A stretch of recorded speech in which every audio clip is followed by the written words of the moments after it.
1975, I'm 20 years old, and I moved from this little town in Massachusetts to the Big Apple. I didn't know where I was going to live, what I was going to do for work, but I will tell you this. Within no time, I hated restaurant work.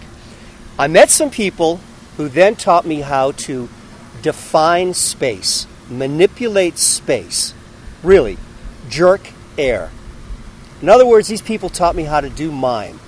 And next thing you know it, I put this little show together and I'm performing on the streets of New York. A year later, in '76, I went to Montreal. I street performed there during the Olympics. And shortly after that, I find myself in Europe. I performed Amsterdam, Paris, Munich, Vienna. And then one evening, I find myself in Venice. Piazza San Marco, probably one of the most beautiful squares in the entire world. And there's this huge crowd.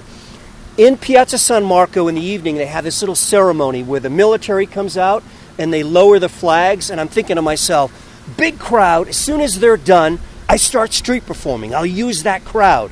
So they lower the flags, they start heading off, and I notice a part of the flag is hanging out of this wooden box they put it in. So then I sneak in, I think, well, I'll start my show that way. I walk up, I open the box and tuck the rest of the flag in, and one of the soldiers turns back and gives me this look like, how dare you? And I go like this, shh, don't tell anybody. It's so funny. The audience dies laughing, and they head off, and then I do my little mafia thing where I pull down this imaginary hat, I pretend I have a machine gun, and I guided them off, went back into the space, and I start my show.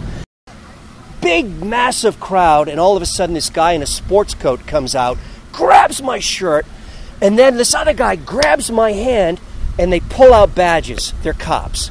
The Venezia Policia have got me, and I'm thinking, oh no, I'm going to spend the night in jail, have to pay a big fine, I'm going to the Bridge of Sighs. Next thing you know it, this little old man comes forward and goes, he starts fighting with them. And then the crowd comes in, they start fighting with him. And I'm like, what's going on? And then this guy about my age walks up to me, he goes, the Policia, they destroy your art. They destroy the art of the Venezia. It's no good. And the more they kept arguing, I'm being pushed out of the crowd. Next thing you know it, the argument's there, and I'm here, and I look at my wrist. That the handcuff they put on it was just dangling there. He never clamped it shut. So I pulled it off, I ducked down, I put the handcuff down on the pavement, looked around, tiptoed away from the crowd and the police. I got to the edge of the square, looked at this massive crowd, the beautiful square. I took a bow, and they slipped off into the night. Ah, Venecia.